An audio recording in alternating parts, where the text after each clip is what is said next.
बस उसी की हमें सैलरी मिलती है, ठीक है।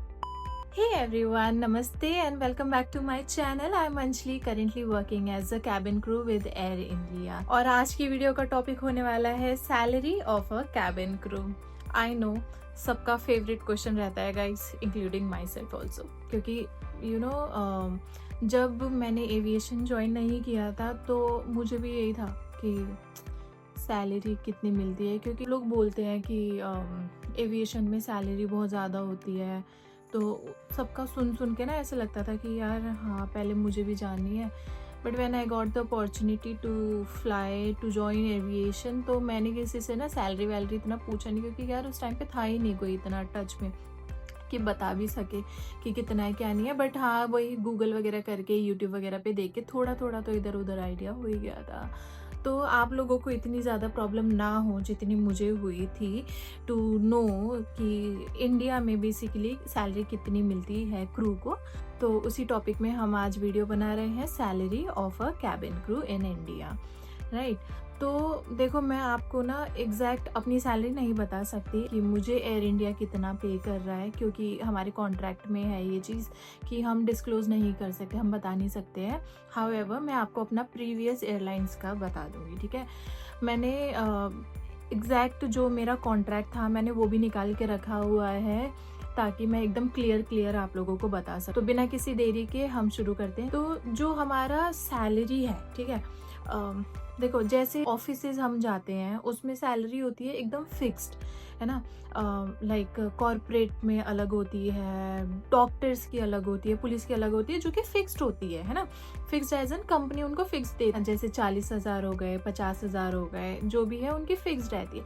तो कैबिन क्रू का फिक्स नहीं होता है, कुछ सैलरी फिक्स नहीं है। जो हमारी सैलरी है वो काफ़ी चीज़ों में डिवाइडेड होती है। अगर आप इंटरनेशनल फ्लाई कर रहे हो तो आपका जो इंटरनेशनल का अलाउंस है वो भी अलग से आता है, और आपकी जो बेसिक सैलरी है वो तो फिक्स्ड है ना। हमारा भी ऐसा नहीं है कि कुछ भी नहीं है, 50,000 दे रहे हैं, किसी को 5,000, ऐसा भी नहीं है गाइस, ठीक है, ऐसा मत सोचना। कैबिन क्रू की जो सैलरी है वो होती है फ्लाइंग आवर्स के अकॉर्डिंग, है ना। आप लोगों ने देखा होगा क्रू आ रहा है, आपके सुबह की 4 बजे की फ्लाइट है उसमें भी क्रू आ रहा है, शाम की 4 बजे की फ्लाइट है उसमें भी क्रू आ रहा है। तो इस चीज से समझ आता है कि क्रू की जो सैलरी है वो आवर्स के ऊपर डिपेंड करता है, ठीक है। कभी कभार मान लो मैंने किया है आज अहमदाबाद बैक, जो कि मुश्किल से 1.5 घंटे की फ्लाइट है, और कल मैं कर रही हूँ कोची बैक जो कि 3 घंटे की फ्लाइट है ना। तो फिर वो सारा का सारा हमारा आवर्स के ऊपर डिपेंड करता है।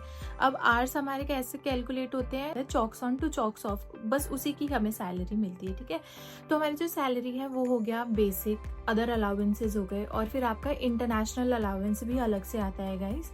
इंटरनेशनल जैसे हम लोग बाहर जाते हैं तो उसके अलाउंस भी अलग से आते हैं। तो अगर मैंने करा है 40 घंटे, 30 घंटे, 20 घंटे, तो फिर उसमें भी मुझे सैलरी मिलेगी वही 33,000, ठीक है। तो गाइज ये हो गया है बेसिक सैलरी, जो कि है 33,000 फॉर अ कैबिन क्रू, अगर आप ज्वाइन कर रहे हो एज अ फ्रेशर।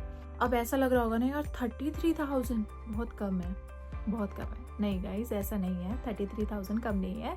तो मैं जो आपको बता रही हूँ 40 घंटे ही आपका मिनिमम है, ठीक है। 40 घंटे कोई भी नहीं करता है, 40 घंटों से ज़्यादा ही काम होता है, एक लिमिट है वो क्रॉस नहीं होना चाहिए। बाकी 80-90 आवर्स तो हर कोई बना लेता, आराम से बना ले। तो आपका जो है अलाउंस, उसके ऊपर से आपका जैसे सैलरी है 40,000 के ऊपर से, जैसे आपने मान लो 10 आवर्स ज़्यादा कर लिए, तो आपका ना 10 आवर्स के लिए एक अलग सा अमाउंट होगा, जो है आपका समटाइम्स 450, 550 भी हो सकता है। तो मान लो मैंने 40 आवर्स कर लिए, उसके मुझे 33,000 मिल गए, ठीक है। 33,000 के ऊपर से मैंने 10 घंटे और करे हैं after 40 hours, then 10 more hours, that makes 50 hours, है ना। 50 घंटे हो गए अब मेरे। तो मेरे जो 40 घंटे हैं उसके मुझे मिले हैं 33,000।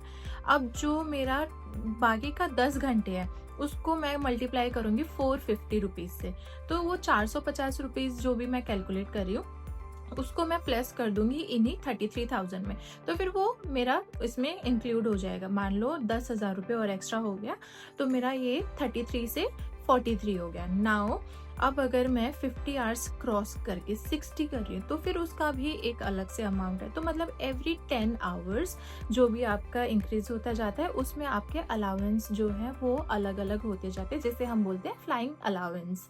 ठीक है गाइज, अलाउंस बहुत सारे हैं फ्लाइंग में। Aviation, when you are flying as a cabin crew then there are so many allowance, salary जिसे हम बोलते हैं। ठीक है, उसके ऊपर से फिर हम लोगों का आ जाता है इंटरनेशनल अलाउंस, जो कि जब आप इंटरनेशनल ऑपरेट करते हो, इंटरनेशनल फ्लाई करते हो, सो बेसिकली जब हम लोग इंटरनेशनल डेस्टिनेशंस में जाते हैं वहाँ पे हम लोगों को फूड नहीं मिलता है। ठीक है, होटल में फूड्स वगैरह प्रोवाइड नहीं करती है कंपनी।